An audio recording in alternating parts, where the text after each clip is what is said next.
Today is Thursday, March 26, 2020, coming up on Roland Martin Unfiltered. Why is the Florida congressman trashing Howard University for getting $13 million in the $2 trillion stimulus package? We'll talk with the university president, Wayne Frederick, also about that, also about how HBCUs are responding to this crisis. Also, how could the virus impact black voter turnout in the primaries as well as in the November election? And, people keep thinking black people can't get coronavirus. A number of African Americans have died from it.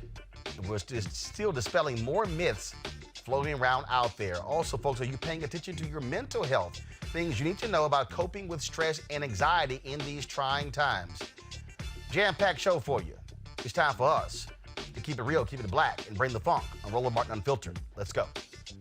He's got it. Whatever the miss, he's on it. Whatever it is, he's got the scoop, the fact, the find. And when it breaks, he's right on time and it's rolling. Best believe he's knowing. Putting it down from sports to news to politics. With entertainment just for kicks, he's rolling. Yeah, it's on go, roll, y'all.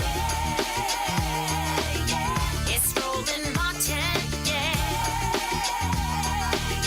Rolling with Roland now. He's funk, he's fresh, he's real, the best, you know he's Roland Martin now.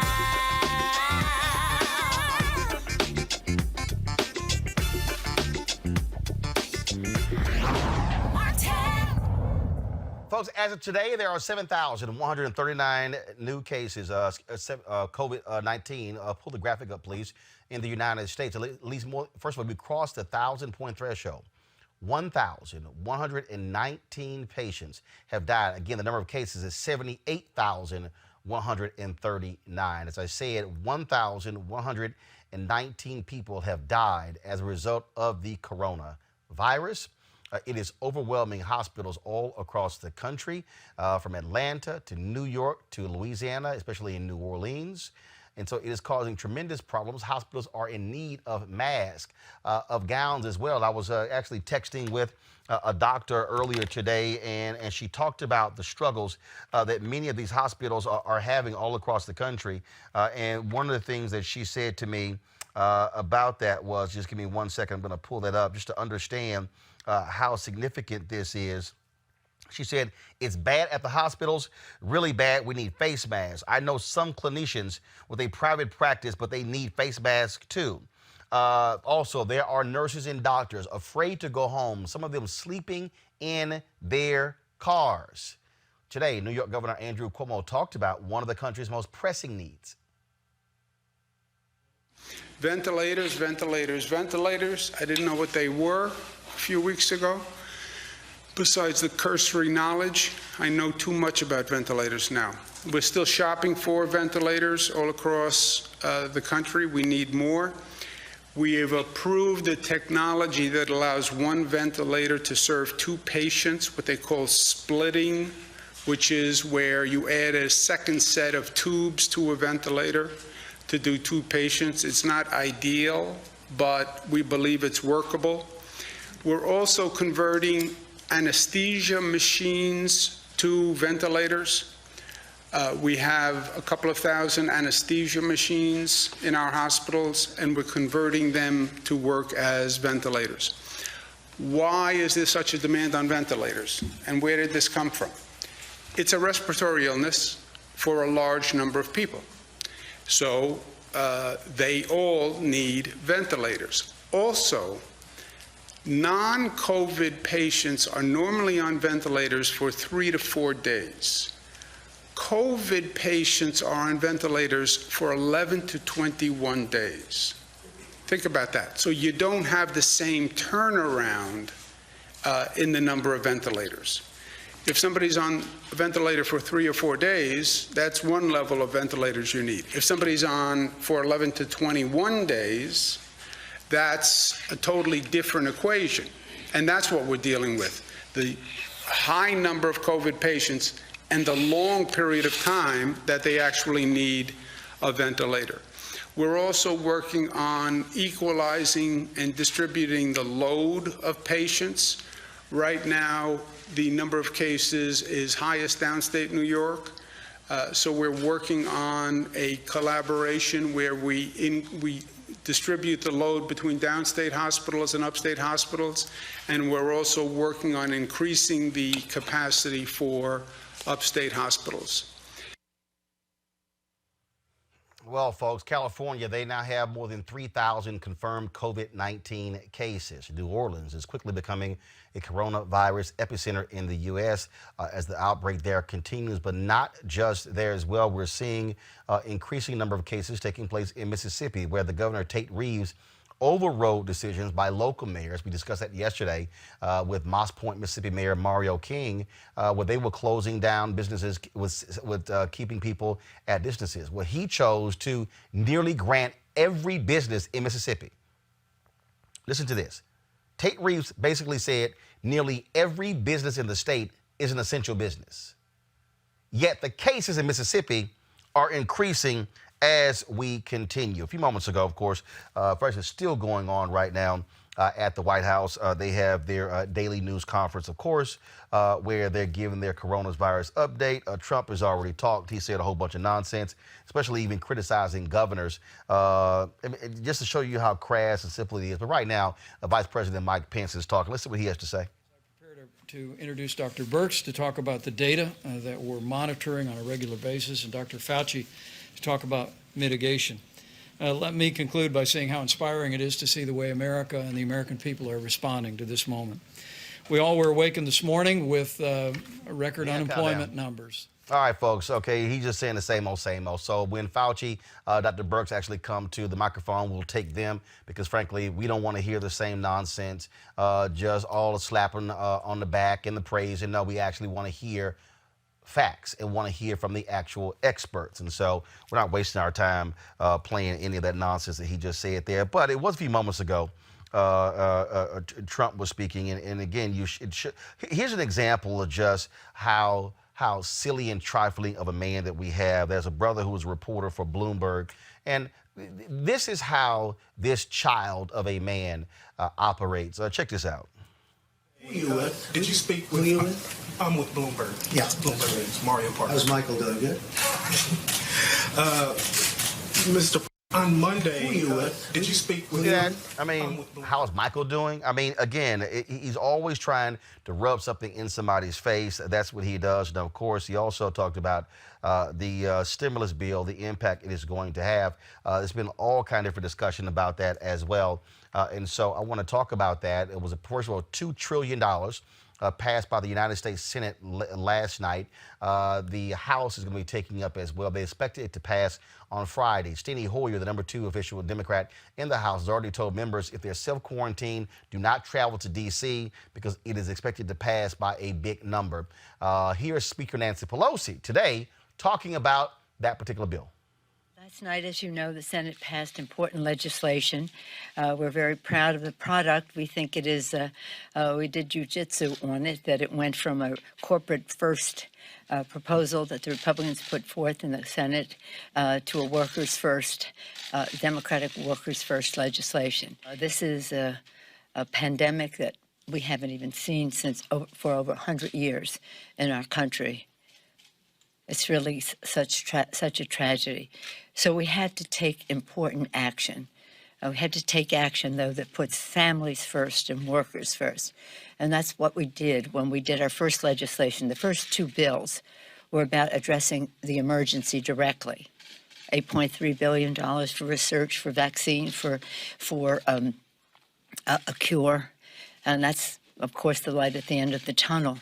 But funding for testing, very important so that we know we can take inventory of the challenge that we face, and more importantly, that we can address each family's concerns about this.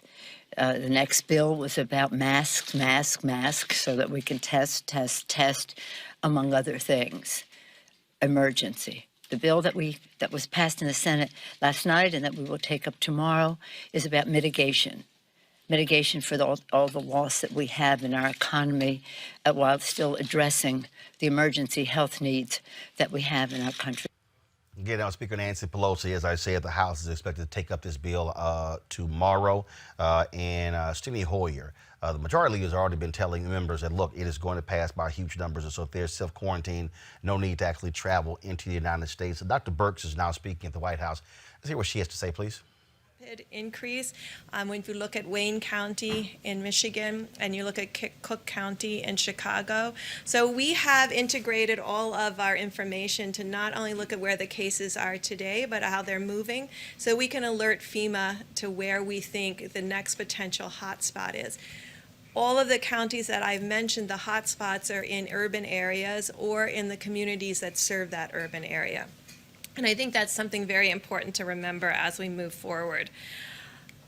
Because of the innovations within our private sector, we continue to have these new platforms added for laboratory testing. And these become critical platforms for states that have very low rates and very low rates needed to test. Why is that important? Some of these machines have wells and plastic plates that, in order to be effective, you have to put on about almost 96 samples. And others are made for 4 samples or 24 samples at a time. So what's critical for us to be able to do is to match the need to the county and state. And that's the role that we can provide advice on, because we get to see across the whole country and where those items are needed most. And so this is allowing us to adapt and adopt really allocation of tests or recommendations to state of what piece of equipment they may need. Of the 550,000 tests, you can do the math, but we're still running somewhere about 14% overall. That means 86% of the people with significant symptoms, because remember, you had to have a fever and symptoms to get tested at this point. So still 86% are negative. These are really important facts for the American people. I'm sure many of you saw the recent report out of the UK about them adjusting completely their needs. This is really quite important. If you remember, that was the report that said there would be 500,000 deaths in the UK and 2.2 million deaths in the United States. They've adjusted that number in the UK to 20,000. So 500,000 to 20,000. We're looking into this in great detail to understand that adjustment. I'm going to say something that's a little bit complicated, but I'm going to try to do it in a way that we can all understand it together. In the model, either you have to have a large group of people who are asymptomatic, who've never presented for any test, in order to have the kind of numbers that were predicted. To get to 60 million people infected, or of 6 million people infected, you have to have a large group of asymptomatics, because in no country to date have we seen an attack rate over 1 in 1,000. So either we're only measuring the tip of the iceberg of the symptomatic cases, and underneath it are a large group of people. So we're working very hard to get that antibody test, because that's a good way to figure out who are all these people under here and do they exist. Or we have the transmission completely wrong. So these are the things we're looking at, because the predictions of the models don't match the reality on the ground in either China, South Korea, or Italy. We are about 5 times the size of Italy. So if we were Italy and you did all those divisions, Italy should have close to 400,000 deaths. They're not close to achieving that. So these are the kinds of things we're trying to understand. Models are models. We're adapting now to the reality. There's enough data now of the real experience with the coronavirus on the ground to really make these predictions much more sound. So when people start talking about 20% of a population getting infected, it's very scary. But we don't have data that matches that based on the experience. And then finally, the situation about ventilators. We were reassured. So she's talking about ventilators. That was what Andrew Cuomo talked about. Let's go back to it. I want to hear what she has to say about ventilators. Remaining, and there's still significant over 1,000 or 2,000 ventilators that have not been utilized yet. Please, for the reassurance of people around the world, to wake up this morning and look at people talking about creating DNR situations, do not resuscitate situations for patients. There is no situation in the United States right now that warrants that kind of discussion. You can be thinking about it in a hospital. Certainly many hospitals talk about this on a daily basis. But to say that to the American people, to make the implication that when they need a hospital bed, it's not going to be there, or when they need that ventilator, it's not going to be there. We don't have an evidence of that right now. And it's our job collectively to assure the American people that it's our collective job to make sure that doesn't happen. Right now, you can see these cases are concentrated in highly urban areas. There are other parts of the states that have lots of ventilators in other parts of New York State that don't have any infections right now. So we can be creative, we can meet the need by being responsive. But there's no model right now, no reality on the ground where we can see that 60 to 70% of Americans are going to get infected in the next 8 to 12 weeks. I just want to be clear about that. So we're adapting to the reality on the ground. We're looking at the models of how they can inform, but we also are learning very clearly from South Korea and from Italy and from Spain. Just a final, because I know many of you will look up my numbers. The only people who are over really 1 in 1,000 cases are people that have very small populations, like Monaco and Liechtenstein. So you will see a different number coming from when your population is really tiny. One case can put you over 1 to 1,000 or 2 to 1,000. Thank you. Good. We'll do questions in a moment. All right, folks. Actually, I thought Dr. Fauci actually spoke a little bit earlier. He actually is now speaking. Now let's go back. On a couple of media interactions regarding the interventions that we're talking about. And it's important because it's about something that I said yesterday about what we would likely see. Whenever you put the clamps down and shut things down, you do it for 2 reasons. You do it to prevent the further spread, as we call mitigation, but you also do it to buy yourself time to get better prepared for what might be a rebound. It may be a rebound that we get things really under control, and then you pull back, which ultimately we're going to have to do. Everybody in the world is going to have to do that. You're either going to get a rebound, or it might cycle into the next season. So what are we going to do to prepare ourselves for that? One of the most important things is one that I mentioned several times from this podium, and that is to clarify a bit about the timeline for vaccines, and would that have any real impact on what we would call a rebound or what we would call a cycling in the season. Certainly, for sure, a vaccine is not going to help us now, next month, the month after. But as I mentioned to you, we went into a phase 1 trial, and I keep referring to one vaccine. There's more than one. There's a couple of handfuls of vaccines at different stages of development, but they're all following the same course. And the course is you first go into a phase 1 trial to see if it's safe, and you have very few people, 45 people within a certain age group, all healthy, none at really any great risk of getting infected. And the reason you do that, because you want to make sure that it's safe. Then the next thing you do, and that takes about 3 months, easily, maybe more. So that's going to bring us into the beginning or middle of the summer. Then you go to a phase 2 trial, or what we say 2-3, which means we're going to put a lot of people in there. Now, we hope that there aren't a lot of people getting infected, but it is likely there will be somewhere in the world where that's going on. So it's likely that we will get what's called an efficacy signal, and we will know whether or not it actually works. If, in fact, it does, we hope to rush it to be able to have some impact on recycling in the next season. And like I said, that could be a year to a year and a half. I'm not changing any of the dates that I mentioned. But one of the things that we are going to do that you need to understand that has been a stumbling block for previous development of vaccines, and that is even before you know something works, at risk, you have to start producing it. Because once you know it works, you can't say, great, it works. Now, give me another 6 months to produce it. So we're working with a variety of companies to take that risk. We didn't take it with Zika. That's why, we have a nice Zika vaccine, but we don't have enough to do it because there's no Zika around. Same with SARS. So that's one of the things we're really going to push on, is to be able to have it ready if, in fact, it works. Now, the issue of safety, something that I want to make sure the American public understand. It's not only safety when you inject somebody and they get maybe an idiosyncratic reaction, they get a little allergic reaction, they get pain. There's safety associated. Does the vaccine make you worse? And there are diseases in which you vaccinate someone, they get infected with what you're trying to protect them with, and you actually enhance the infection.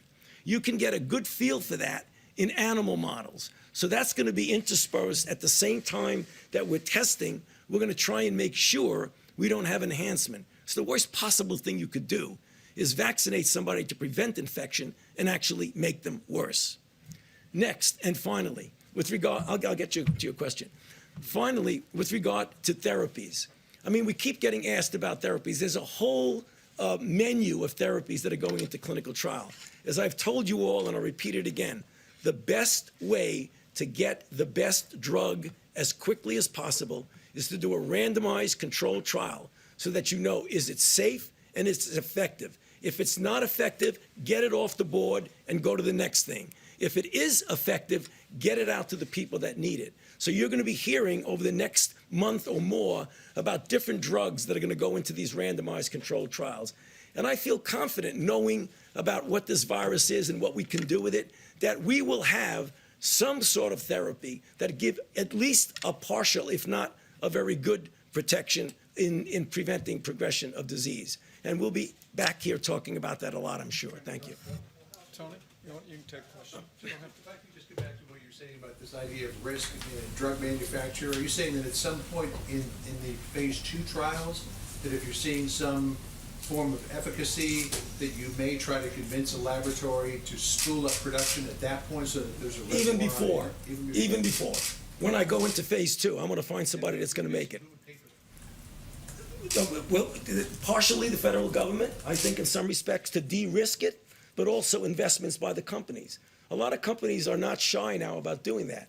Usually when you do that at risk, John, you got to give some backup for them. And we've done that. We've put hundreds of millions of dollars into companies to try and make vaccines. I wouldn't hesitate to do that for a moment now. Have you ever had a conversation about that? On the county issue, let's talk about having low risk, medium risk, and high risk counties. Or for Dr. Burks. But there's no domestic travel restrictions. What's to prevent somebody from a high-risk county going to a low-risk county? Don't you risk creating a patchwork system, allowing more cases to slip through the cracks and the virus to spread in other areas of the country? I think this is a very important concept, and it's why we've really worked on messaging to the American people about these 15 days to stop the spread. Because part of this will be the need to have highly responsible behavior between counties. And I think the American people can understand that they will understand where the virus is because we'll have the testing data and where it isn't, and make sure that they're taking appropriate precautions as they move in and out of spaces. I think this will be critical for our future as we work together to really understand where the virus is and where it isn't in real time. Dr. Burks, can I just follow up on sort of your modeling? Everyone's talking about this Neil Ferguson study out of Imperial and how the modeling's changed. You last week said, or it was on Monday, that you talked about a serology test, something promising coming out of Singapore. Where are we on a serology test? The president said very quickly. And then is that what you need to do some sort of community survey so you can get to some of these X and Z's so you can figure this all out? So we're talking to CDC right now. They are extraordinary in outbreaks and contact tracing. So they are going to be the workforce behind any new strategy that looks at counties that need to completely move into containment and surveillance and contact tracing. But part of what they're looking at now is where are these antibody assays? To be clear, there is antibody assays available right now, but they're by ELISA. And what we're trying to do is not just do ELISAs, because they can use that now, but to be able to have point-of-care rapid diagnostics like we have with HIV, where you just get a drop of blood, you put it on a little cassette, and it tells you if you're positive or negative. So that's what companies are working on. Yes, correct. That's the IgG to measure. Now remember, that's not going to be helpful in diagnosis. That's going to be helpful for us to know how many asymptomatic cases there are, or were. How close are we to figuring out what the asymptomatic rates are? Because that seems to be the big question here. It is a big question. It is a very big question, and so we have people, the FDA is working on that around the clock. They do have applications that are coming in. We put out a call for applications. I've been talking about it from this podium. If you have an IgG assay, rapid test, not an ELISA. I mean, you could do the ELISA today because the original SARS antigens. All right, folks, let's talk about the impact on the economy. Unemployment claims have skyrocketed more than 3 million as a result of the coronavirus. That is a huge part of that $2 trillion stimulus bill. Joining us right now is Benja Ajilore, senior economist at the Center for American Progress. Glad to have you, Benja. First and foremost, this bill that was passed, we heard lots of people talking about it's filled with for stuff for corporations, $500 billion. Let's do with small businesses. Small businesses is the engine that drives America. Are small businesses actually being helped in this $2 trillion bill? So there's a provision, about $350 billion, that's going to go directly to small businesses, and that's supposed to help them. There could be more, and it could be more stuff that could help out small businesses, but there is something in that $2 trillion bill to help out small businesses. So $350 billion going to small businesses. What's the $500 billion going to major corporations? So that's for industries and try to help them out. So you think about the airline industry, cruise industry, hotel industries. One of the things about the original Senate bill is that it was a no strings attached. A lot of people like to call it a slush fund, but the Democrats have pushed to make sure that there was some sort of independent oversight over where that money's going to go. But that was stuck in the bill. So we have that. Break this bill apart. You talk about $2 trillion, so that's $500 billion going to industries, $350 billion going to small businesses. That's $850 billion. All right, so let's talk about the other $1 trillion and $150 billion. So what is the other things are that's outside of businesses is looking at workers and families. So one of the biggest things is direct payment assistance. So that's $1,200 that goes to every individual. And then $500 for any dependents or any children that you have. So that's something that kind of help provide a base for individuals for when they go through a layoff. Then the other important thing is unemployment insurance. One of the things that's supposed to happen when you have a recession is that unemployment insurance kicks in and to help tide people over to kind of ease their burden. Now, over the last couple of years, since the Great Recession, the unemployment insurance has become more restrictive. Less people are eligible for it. The amount of money given to people has gone down. And so one of the good things that this bill does is that it shores up, it strengthens and expands unemployment insurance. And it adds also what's called pandemic unemployment insurance. So people who lose their jobs specifically because of the COVID-19 virus are going to get help. And so people who are, say, like gig workers, self-employed, that's going to help those people out. And then we also have another factor called short-term compensation. So people who don't lose their job but have their hours reduced, who were normally not eligible for unemployment insurance, are now going to get some benefits to help tide them over. That's going to help us weather the storm. When you had all this nonsense that was being said by various people, Lindsey Graham and others, they were complaining about people who are going to make more money on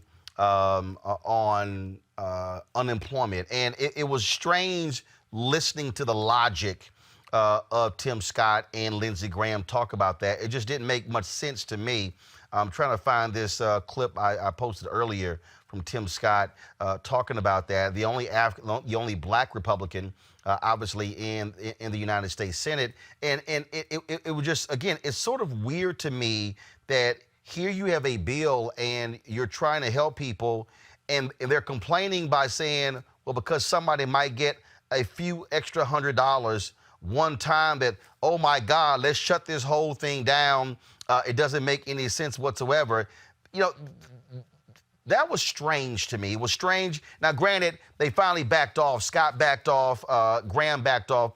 Both still voted for the bill. In fact, here's the soundbite. Go to my iPad, Henry. As fast as possible.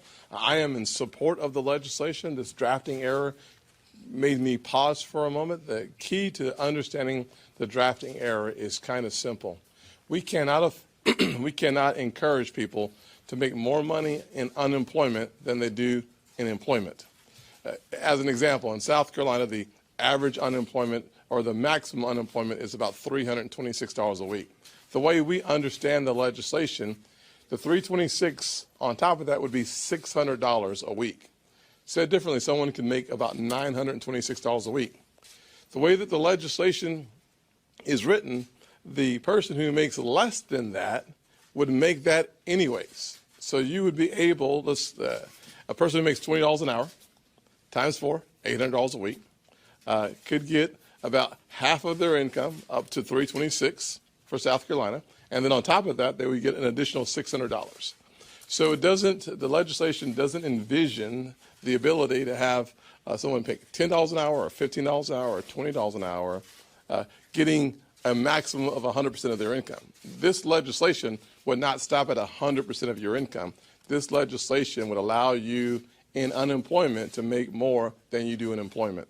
We know that that is a drafting error, and we are simply providing an amendment to fix that so that you do not make more in unemployment than you do when you're working. Well, Benja, one of the problems here is that, like in South Carolina, folks are being underpaid. You're Republicans who have been against $15 an hour, and so to stand there and to hear them whine about this when you're literally setting aside $500 billion for cruise industries that are not based here in the United States, for airline industries, and for companies that engage in stock buybacks who are sitting on tons of cash.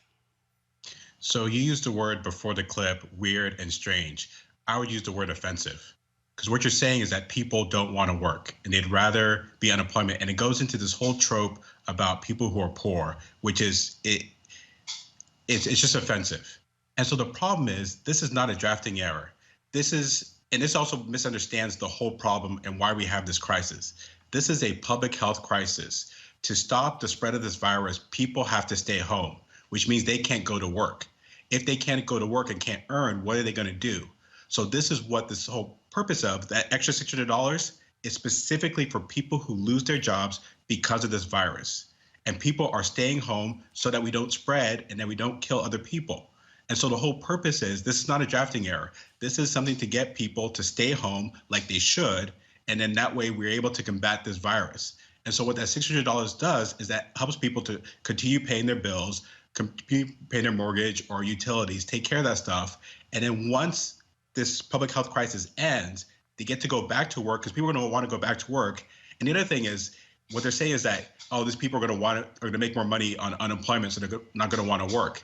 If you quit your job, you don't get any unemployment insurance, so it's moot. So it was just the fact that this came up and it became a talking point throughout yesterday was just really upsetting and offensive. Anything else in this bill that, first of all, let's talk about the education piece. Again, you had Republican Matt Gaetz bitching and moaning about Howard University getting $13 million, but there are dollars in here for a number of education institutions. Right. So funny thing about Representative Gaetz that he picked out on Howard is that Gallaudet University also got it, and he didn't mention anything. Yep.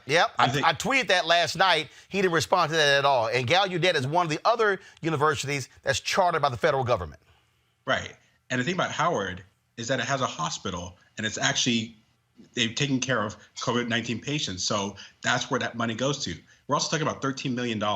That's chump change. We're talking about $2 trillion, and you're going to pick out one institution and focus on them as opposed to any of the other kind of the slush fund.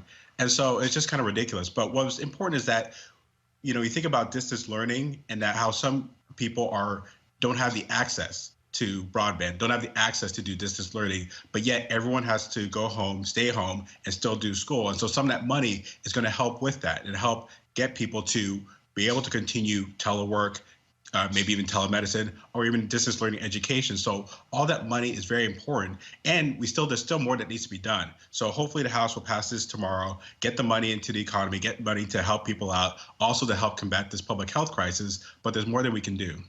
Last thing, is there anything else in this bill that people need to be aware of that you think is really good for the everyday person who's watching us? I think the important thing is what I like about this bill is that it's not one silver bullet. That, they talked about, there's a big discussion about those payments. So the $1,200, and everyone said that's not enough. And it's right, it isn't enough. But you put that on top of the unemployment insurance. You have the short-term compensation program. You have the pandemic unemployment assistance. And so you add all that together, you have the $350 billion to real small businesses that, help out with loans and grants so they can take care of things because they're losing out because of this public health crisis. And so a lot of the stuff we need to talk about in our policy discussions can't be either or, it has to be both and. And so keep doing more, keep putting stuff on top and helping out workers and small businesses. All right, then. Benja Ajalore, senior economist at the Center for American Progress. We appreciate it. Thanks a lot. Thank you. All right, folks, let's go to our panel. Dr. Greg Carr, he's the chair of the Department of Afro-American Studies, Howard University. He's got a couple of books in his library. And Reese Colbert, Black Women's Views. Glad to have both of you here. Is Erica there? Let me know if she's there. Is she there? Okay, got it. Okay, so let's. I want to start with you first, Greg. It's very interesting when you look at all the conversation around this bill, and this is also why it's important to have Black economists and to have shows that put folks out there. Because again, I've been complaining since this whole thing started. You ain't seeing Black economists, Black doctors, Black nurses. You ain't seeing none of that. That's why we're here. But to hear that breakdown, Greg, to have an economist talk about why this bill is important, just your thoughts. Brother, as you said, this is the space for Black people to get their news. You had one of my former students on yesterday, a very important Fatou Sal. You got a direct Black report from Italy. That's exactly right. And so again, support Roland Martin Unfiltered. But Brother Ajalore really broke it down. Unfortunately, with Senator Scott, the drafting era is his time in the United States Senate, brother, because you're right. They pay such a low wage in South Carolina, which was Bernie Sanders' point the other day, that it looks like $600 is a lot of money. But as he said, let's just go through the numbers. The average American worker makes about $1,000 a month. If my colleague Bill Spriggs were here, you've had him on many times. I anticipate you're going to have him on again talking about this. It's about $1,000 a month.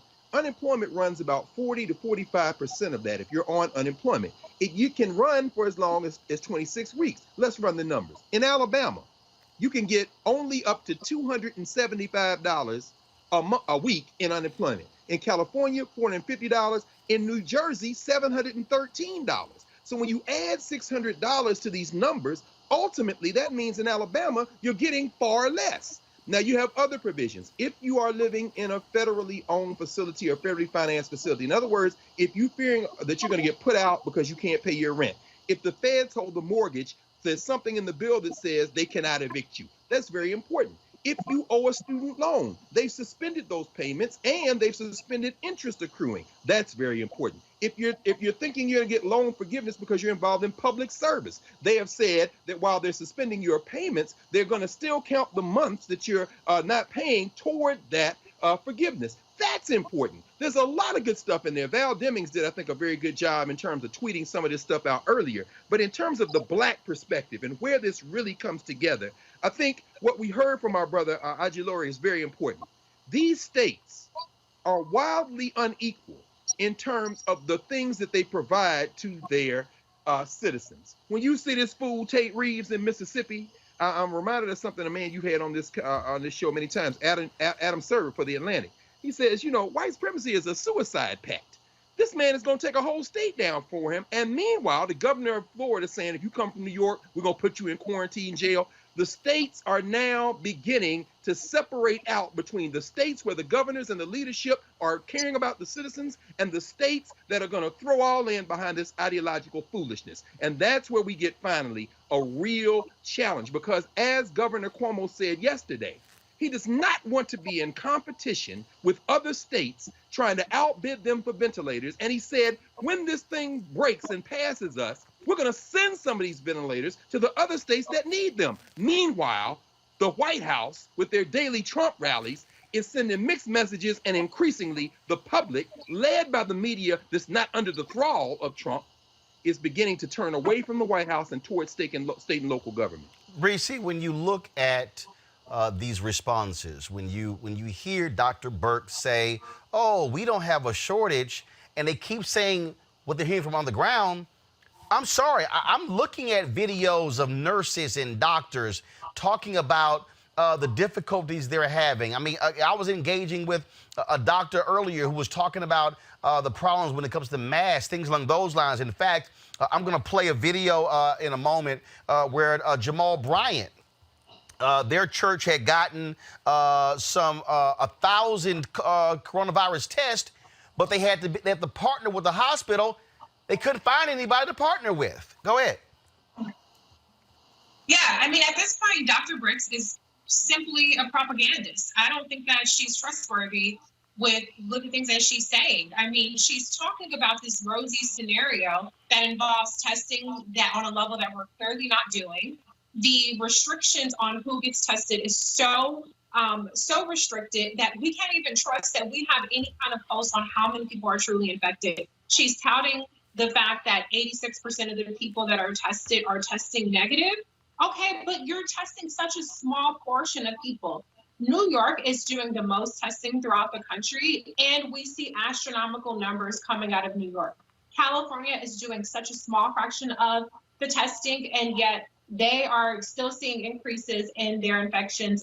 People have said New Orleans is the new epicenter of the outbreak. And so I just don't trust what Dr. Brooks is saying. And I really hate to say that, but I just don't consider her trustworthy because she's talking about scenarios in other countries where they have places like Italy who has done extreme social distancing, who has locked down the country completely, and they are on people's ass about staying at home. And meanwhile, we have Trump talking about a beautiful Easter with packed churches, and we have this disparate responses between different governors, these red state governors that are like Mississippi, the governor who is overriding local ordinances and things like that.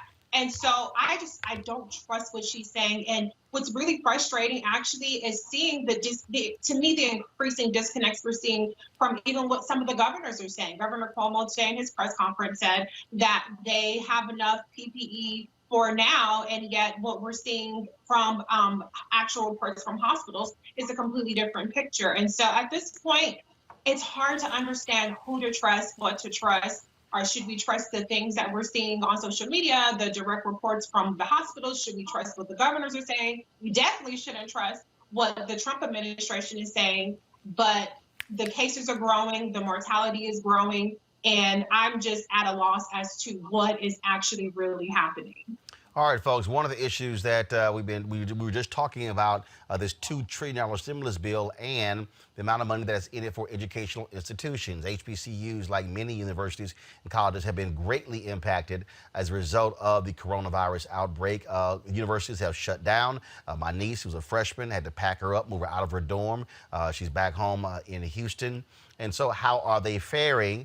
You also, of course, know about Congressman Matt Gaetz of Florida, who's been getting his ass kicked on social media because he had the audacity to question why Howard University was getting $13 million in the bill that was passed by the Senate last night. Go to my iPad, Henry. This is what he tweeted. $13 million in taxpayer funds could be going to families across the nation struggling to put food on the table in the midst of COVID-19. Instead, it's going to Howard University. Education is important, but a $13 million check to Howard does not belong in COVID-19 relief. Now, of course, he's talked about in here that in the bill it says for an additional amount for Howard University, $13 million to remain available through September 30th, 2021 to prevent, prepare for, and respond to coronavirus domestically or internationally, including to help defray the expenses directly caused by coronavirus and to enable grants to students for expenses directly related to coronavirus and the disruption of university operations, provided that such amount is designated by Congress as being for an emergency requirement pursuant to Section 251, blah, blah, blah, blah, blah. Joining us right now is Wayne A.I. Frederick, who is the Dr. Wayne A.I. Frederick, who is the president of Howard University. He's also a medical doctor. Dr. Frederick, glad to have you here. All right, thanks for having me. All right, so for folks out there, first of all, folks have been kicking Matt Gaetz' butt. Senator Kamala Harris, a Howard University graduate, she fired back at him. I hit him back by saying he said nothing that Gallaudet University, which is a university for the deaf here in D.C., they also are getting funds in here, but he chose to single out Howard University. So explain to people out there. Why Howard is getting the $13 million. What could it be used for? Is it used for university operations or the hospital? Go right ahead. Sure. So a couple of things. One is that Howard and Gallaudet are two non-military institutions that are in the federal budget. And so there's a separate line item in the appropriations that goes to both institutions. Both universities federally chartered under President Abraham Lincoln in 1864. And Howard in 1867. Yes, go ahead. Signed by President Johnson, ironically the first president to be impeached. But the point was that when both institutions were founded and supported by Congress, as we go forward into the 1920s, where the congressional act that started that funding, when there's a bill like this, we do not participate in Title III funds at Howard, as the other HBCUs do. So in order to make sure that whatever unusual expenses we may have in an emergency like this, you actually have to write a line item or else Howard would not participate. That's one. Two, how the return on investment the country has been getting from a Howard University is critical, and especially in this particular crisis. Howard University is responsible for sending more African Americans to medical school than any single institution in this country. And then when you talk about the research side, as you look for a vaccine, you talk about the neighborhoods that will be disproportionately affected. And you talk about the economists, you talk about the sociologists in this country, where they're coming from, where those PhD folks are going to come from. Howard is at the forefront of doing that. 49% of my students are Pell Grant eligible, although we have a private institution. And so this displacement that has occurred as a result of this pandemic will adversely affect them and their families. The chance that these students will be able to come back is going to be adversely affected. And yes, we do run a hospital, which is a division of the university. So it means that when I look at the entire enterprise that I'm running, I have to make decisions between resources that go to the university as opposed to the hospital. We have 4 COVID positive patients that we have admitted to the hospital today. We have 5 in-house that are suspicious, meaning that we've tested them, but we don't have results back. And so those numbers are going to begin to grow. We're not even on that upswing yet, as you see in New York. So those resources come out of everything that we do for our students in the entire population and our faculty and staff as well. So it is a complicated situation. I'm not sure everybody understood that Howard does not participate in the $1.05 billion part of that bill that was assigned for HBCUs and MSIs. But also, again, so explain to people also the role that Howard University the hospital is playing in D.C. One, it's a trauma center, but also explain to people the role it's playing when it comes to COVID-19. It's a level 1 trauma center. We are a COVID-19 institution in terms of providing acute care, and we're beginning to see people coming in with symptoms, so we have to rule those people out. And you have to remember, until you know whether or not somebody is positive, you have to treat them like they're positive when they come in with a pneumonia. We had a gentleman come in recently as well who basically had symptoms of a bilateral pneumonia. Was tested positive for COVID at another institution, was told to go home and worsened and came into the ED. We have to, all of those patients, you're using medical equipment to guard against your employees getting ill. And so it is a significant amount of resources that have to go into this. I think one of the things that people keep missing here is that this is a very highly contagious virus. And so you have to take that much more precaution as you interact with these patients, even if you just suspect. And then also we have to make sure that our healthcare workers on the front line do not contract this disease, because once we start losing people on the front line, you then have really stretched resources. We've been talking about ventilators and all of those things for some time, but the reality is everybody that you put on a ventilator, you now need a respiratory therapist to help you manage that ventilator. Doctors and nurses, while they may understand the settings and can change the settings on a ventilator, they are also doing so many other things in giving the care to that patient. You need respiratory therapists. And so all of those things, all of these are areas that I think are being overlooked in terms of our healthcare system. And quite frankly, Howard has been a pipeline for that. If you look at all the African-American physicians in this country, Howard still is responsible for training more African American physicians in the history of medicine in this country than any other institution. Just want to clear, you said that there are 4 positive coronavirus patients at Howard University Hospital. That's correct. Last question for you, Dr. Frederick. Actually, a couple more. First, how has this virus impacted university? Obviously, classes have been canceled. Are they canceled for the, excuse me, not canceled. Have you gone to online for the rest of the semester, meaning students will not be returning to Howard University for the spring semester? That's correct. We are completely online. They will not be returning for the rest of the spring semester. At some point, we'll also have to assess the summer session. But it has affected everyone significantly. You have faculty who were teaching courses face-to-face, and they had to quickly adapt to online. And I'm very grateful for the faculty that we have, because they've done a great job of doing that, of making that switch. Administration staff as well has really supported us getting that done. The students are significantly affected. You have students in different time zones. So you may have a student in Nigeria who is taking a class at a very odd hour and is getting up at a very odd hour. So all of those things are inconveniences. We had to also mobilize funds to get students who were displaced, to get them home, buy them plane tickets in some cases, gas cards. And we still had to house some students who could not get home. And so we're paying those leases for some of those students to stay at a place in Maryland. So there's several things that are infected. We have research that's been taking place. We can't draw down on those dollars. So that's going to be a major revenue hit on the university as well. And we are finalizing a policy around providing refunds to students, and appropriately so, for room and board that charges they incurred. So that's revenue that we're going to give back to the students. So all of those things are going to affect us on the bottom line. And then there's the psychological impact.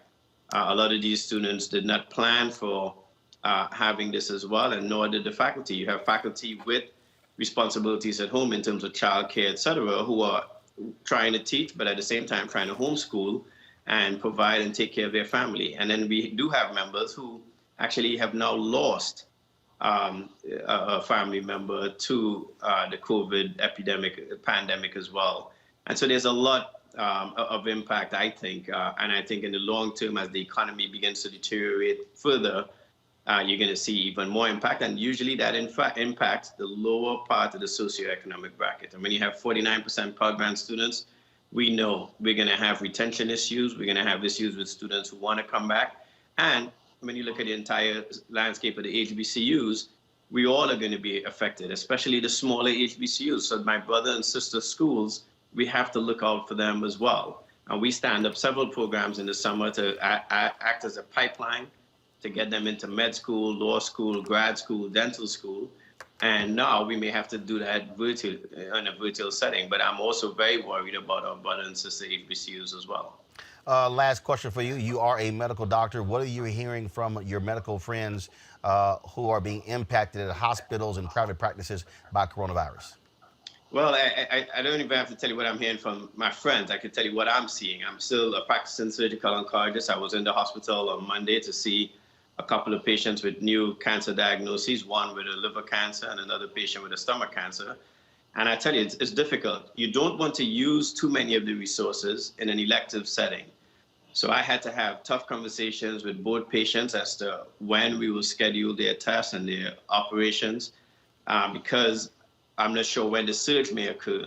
And we want to be careful that we don't necessarily bring people into the hospital who may end up on a ventilator when we need a ventilator for someone else, or for that matter, somebody who may be immunocompromised. And although we're all taking all the precautions, you don't want to spread that coronavirus from one patient who comes in to another patient who's having an elective procedure. So it's a very complicated situation. It's putting a lot of stress on the system. We also are having physicians and other healthcare workers contract the virus.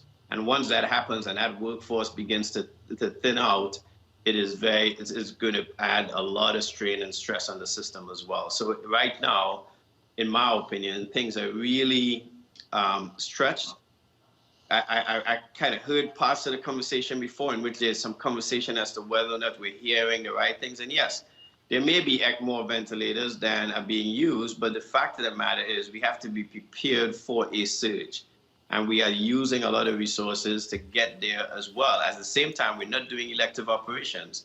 So our hospitals are not bringing in the types of revenue, et cetera. All of those things are going to have a long-term impact, and the stimulus bill certainly does try to address some of those things. All right. Dr. Wayne Frederick, President of Howard University. We certainly appreciate it. Thanks a lot. Thank you. All right, I just want to go back to my panel here. Greg, look, you were a professor there at Howard University, chair of the department. Again, we have seen HBCUs, but also other universities, as well as high schools and middle schools and elementary schools, having to, on the fly, figure out how to teach folks when they were not set up for online learning.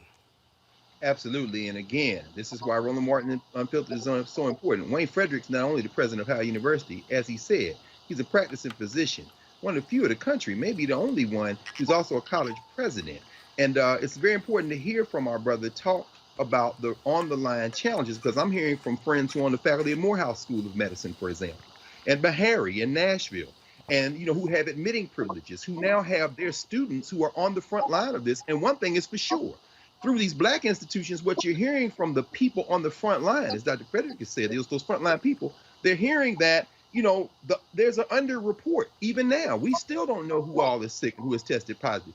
As it relates to the faculty, absolutely, man. You're talking about, look, I'm a classroom teacher and have been for 30 years. For me, I've had to move my face-to-face classes completely online. Now, it's been a smooth transition, and I'll tell you, this is an advantage that we have at Black colleges. Through Zoom, I'm using Zoom for my what they call synchronous instruction, meaning real-time face-to-face instruction. I'm listening and I'm getting reports from all over the country just from my students. I have 240 students in one class, 100 in another, and they're telling me, I heard about what was going on in New Orleans from the students. In LA, you got people still going to the beaches. My students are like, what the hell is wrong with them? In New York State, you're hearing these stories. So that's one thing, but the faculty's real challenge, finally, and this is not just faculty at HBCUs, but all over the country, but specifically at HBCUs. When you don't have an infrastructure that's set up to go online immediately, and let's be clear, you're not talking about online instruction for classes that were designed to be online. You're talking about an emergency short-term measure to get us through the end of the semester. You're talking about a heroic act. And I'm not just talking now about college professors. I'm talking about all of our K-12 colleagues who have been slammed with something that seems like it's almost impossible. A nation that is now about to engage in social promotion for the entire K-12 student body in this country. They've suspended standardized tests. These professors are asked, not college, these high school, middle school, and elementary school teachers are asked to do online learning when many of them have students who don't have computers or access. And so I guess in summary, what we're faced with is a nation of educators that are now front and center in what should be a deep reminder of the importance of teachers in this country. So when we're past this, don't anybody screw up their face and say, why are we paying these teachers? Why are we talking to this union? Why am I paying this? No, you better thank a teacher, because everybody's finding out what teachers do now. That is definitely the case, Reese. It's a whole bunch of parents who are like, oh, Lord, teachers, can y'all please take these kids off my hands? Yeah, I think we absolutely have to salute the teachers, Dr. Carr, people like your professors like yourself. They're doing a phenomenal job. And I mean, like Dr. Carr said, they're having to adapt on the fly. The parents are having to adapt. The students are having to adapt. And we can't forget the students that are being left behind because they don't have access to the resources. Rural broadband is an issue that people have throughout the country. Black communities don't necessarily have the same access to these resources in order to adapt to this online learning situation. But going back to what Congressman Matt Gaetz did, it's really interesting. The Republicans are always looking for a boogeyman. China is the boogeyman, with Secretary Pompeo insisting on having the Wuhan virus, or the coronavirus being called the Wuhan virus, in the G7 statement. Now they've moved on to Black people, or now they're adding Black people onto the boogeyman. The fact that an elite institution like Howard University and Howard University Hospital are the targets of people like Congressman Matt Gaetz. It's also on Fox News, and it's permeating social media. The fact that people think that Black institutions are not worthy of literally anything, because what Howard got was 0.04% of the monies allocated to hospitals and universities, and even that was, too much for some people. to take. So I'm just really sick of the fact that we're supposed to be uniting as a country, and yet the Black folks always have to somehow be the boogeyman or the target in these situations. All right, folks, we've been hearing a whole bunch of stuff when it's rolling around, all just mess on social media, all kind of different nonsense, myths dealing with COVID-19. And so, you know what? We got to deal with those. And so joining us right now is Dr. Christy McDowell. She's a microbiologist and the CEO and founder of Baby Scientists, Inc. Dr. McDowell, glad to have you here. What has been the craziest thing you've heard, these myths surrounding coronavirus?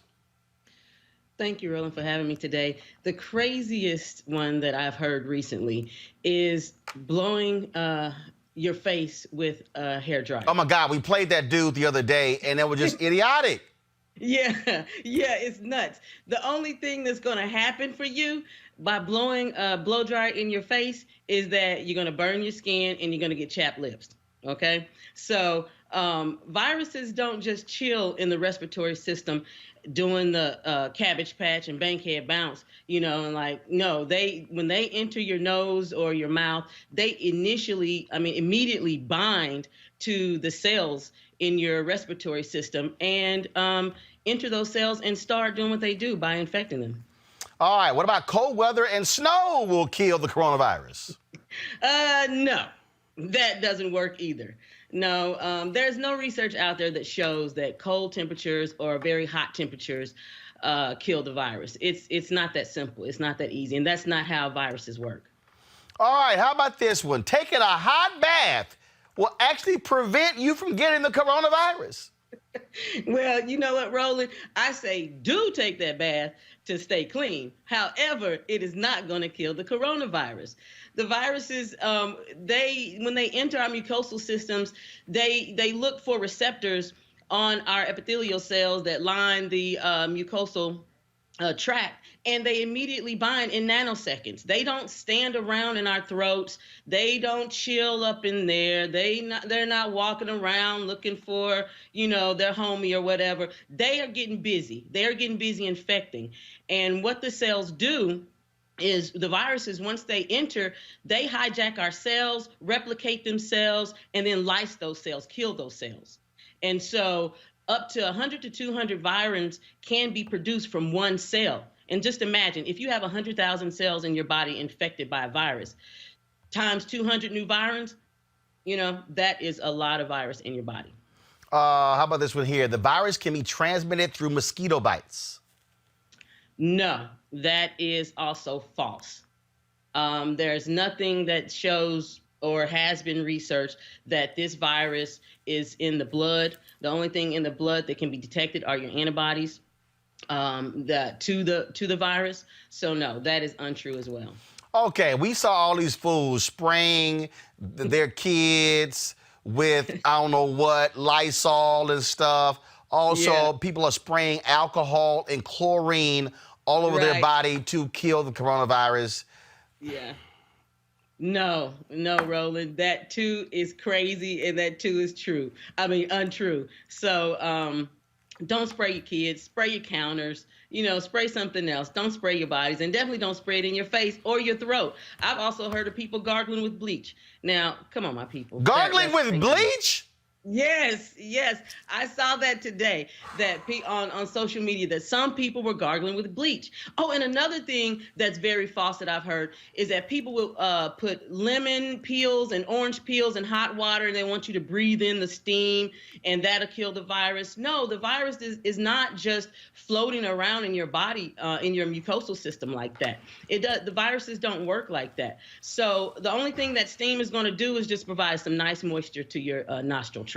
Lord have mercy. Help with your facials. Lord have mercy. Dr. Christy McDowell, we certainly appreciate you joining us. Thank you so very much for giving us the facts about the coronavirus and what not to do. So people, please stop sending that crap on Facebook and Twitter and Instagram, because we don't need your grandmothers and grandfathers and aunts and uncles and nephews and cousins and nieces doing some of this stupid stuff. That is very true. Keep bringing the funk, Roland. Keep bringing the funk. I appreciate it. Thanks a lot. All right, thank you. Folks, this morning I was on Instagram and I came across this video by Pastor Jamal Bryant of New Birth Baptist Church in Atlanta dealing with the whole issue of testing. Check this out. I've been on 3 conference calls this morning, one of which with Elder Stokes. And in order for us to administer it, we need a local hospital and clinic to partner with us. As of 2 minutes before this call, we've had the 3rd hospital decline us because their staff is far grossly overstretched and they don't have the capacity. One doctor even lamenting that they're having to sleep in their cars outside of the hospital. So really want to charge and challenge you to lift up the prayers of our healthcare providers, as well as pray that God will give to us a ram in the bush so that we might be able to better serve the greater DeKalb community. I'm working tirelessly to try to fill in the blanks and to connect the dots, believing that God's gonna provide us with who and what it is that we need so that we can minister to the larger community. But this is really a pronounced time for us for prayer and supplication to really reach out to God for his intervention, because if this is where we are at the closure of week 1, by the time we get to week 4, it's going to be a dizzying reality for all of us. And so I ask that we would all keep not just washing our hands, but that we'll keep our hearts pure and that we don't become contaminated with the stains of bad news that we're being inundated with every day on television and social media, but that you would consecrate yourselves in seasons of prayer and supplication and hearing, and that you would really commit yourself to the intermittent fasting journey that the church is on Tuesdays and Thursdays. I appreciate all of you, and I'm grateful that God has kept us together, and looking forward to building even in these dire times. Joining us live right now is Pastor Jamal Bryant. You talked about receiving those 1,000 tests. Have you been able to connect with any local hospitals to help administer these tests? Roland, like most of your viewers, I've been watching the news and really didn't understand how dire the circumstance is until I started seeking out partnership. All of your doctors would support that it really impacts those who have a compromised immune system. But what nobody is putting together is Atlanta leads the nation in HIV and AIDS. And so our numbers are through the roof, but they're not being shown because we don't have the testing. I've got 1,000 approved COVID testing, but in order to seal the chain, I need a hospital or a clinic to partner with us. We've now talked to 4 hospitals, and all of them are stretched way beyond capacity. And so there's a whole lot going on that's not being reported or shown in Black and brown communities. Where do the tests come from? Say it again. The tests you received, where do they come from? Yes, it came from a private clinic in Kissimmee, Florida. Donated for the last week, Roland. I opened up a food pantry in Atlanta for people to just pull in their cars, pop their trunk. We put groceries in it. And usually we did it for $300 a month. Since the coronavirus, we've been having to do it almost 300 people a day. Wow. Wow. Yeah. So somebody saw, like you on Instagram, us doing the work and said, we want to partner with you because we see you in the community and believe that you'll be a blessing. When you talk about the situation in Atlanta, of course, Mayor Keisha Lance Bottoms tweeted the other day that Atlanta hospitals were almost at their capacity when it came to ICUs. Yes. When you talk about, again, HIV there in Atlanta, the issue that is still here is the fact that, again, that your church getting these 1,000 tests is that this nation has been lagging behind in testing. You got Donald Trump at the White House patting himself on the back every day, saying how great things are and how we're leading everybody else in testing. But if you look at per 1 million, we're way behind South Korea and other countries when it comes to testing of citizens. While you were talking to President Howard, flash just came on CNN that we've had over 284 deaths just in one day, catapulting us to being the first in the world in terms of deaths. And the way that this president is not leading is only going to get more dire as the days go by. So if you can imagine that all of the beds in Atlanta are filled, and Roland, we haven't even reached the peak. They're suggesting that the peak isn't even going to come to the 3rd or 4th week of April. But if this is where we are, where people don't have food, record number of unemployment filings, the hospitals are already at full capacity. The mayor of Stonecrest, which is a suburb of Atlanta where my church is located, has offered up a full warehouse to hold hospital beds. I think America is really in for a tremendously bad time. When you talk about, my last question to you, impact on churches, obviously they cannot congregate, and we're talking about what's happening with restaurants and other businesses, but many of these churches are also being impacted as well because, like it or not, tithes and offerings, people are having to move to digital media as well. What have been the conversations like with some of your fellow pastors around the country on how they are now adjusting? We talk about how Howard University and HBCUs have had to quickly adjust to online education. Same thing for a whole bunch of churches that are not mega churches, not large churches. They don't really have television media. A whole lot of things are going to happen, Roland. If you would consider that if it takes 30 days to make a habit, if 60, 90 days, I'm not used to going to church, I'm watching online. By the time we get to the summer, we're going to have reverse missionaries trying to get saints to come back to church because they're used to just watching it mobilely. So that's in one compartment. The other one is if culture changes every 4 years, Roland, church culture changes every 15 years. So most churches are 10 years behind. You text me from time to time with concern about churches you see randomly streaming and how the camera's off, the lighting is off, or they're doing it wrong. So imagine those who don't even have that level of equipment are really suffering, and nobody is thinking about these full-time pastors who are really finding themselves in dire straits. Well, look, we certainly send our hearts and prayers out to them. And one of the things that we'll be doing tomorrow, so let all the church folks know tomorrow, on tomorrow's show, I'm bringing in a lot of my stuff, and we're going to do it, actually go through and explain to folks how they could actually stream church, how pastors could learn how to actually do Bible study right from the house. And so we're going to take them through the low end to the high end. That's going to be on tomorrow's show. Roland, if you do this, you don't even know you're going to be a bishop by Sunday. A whole lot of teachers going to be under you. Thank you for helping the church. I appreciate it. I appreciate it. Thanks a bunch, Pastor Jamal Bryant. Thanks a lot. I want to quickly go back to my panel here. Reese, I mean, to hear that you get 1,000 tests, but they can't even use them because the hospitals are so swamped. Yet we saw Donald Trump stand in the Rose Garden with CVS, Walmart, Walgreens, all those folks tout, oh, we're going to have parking lot testing, drive-through testing. Ain't a damn thing happened since that news conference. It's bullshit. It's nothing but propaganda. It goes back to what I was just saying. We can't trust anything that this administration is saying, and it really makes me wonder: is this something that's intentional? I mean, I understand the fact that the hospitals are stretched, but also, you know, there are hospitals that are actually conducting tests that CDC is refusing to even process.